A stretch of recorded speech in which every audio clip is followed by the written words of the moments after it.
सामाजिक कार्यकाळाशी माझी नम्र विनंती. दीनदुबळ्यांचा आदर करा शिक्षणाचा सुधार, दीनदुबळ्यांचा आदर करा शिक्षणाचा सुधार. राजश्री शाहू महाराज तुम्ही आधुनिक महाराष्ट्राची दीनदुबळ्यांचा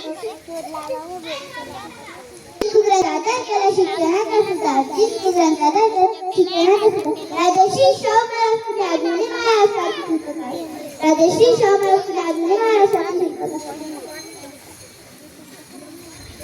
त्यांचा लाभ दिला शिक्षणाचा सुधार. संभाजी शिक्षणाच्या लढ्यात दिले गोरगरिबांना शिष्यवृत्तीचे वरदान. संभाजी राजश्री शाहू महाराज महाराष्ट्राची शिल्पकार. धन्यवाद.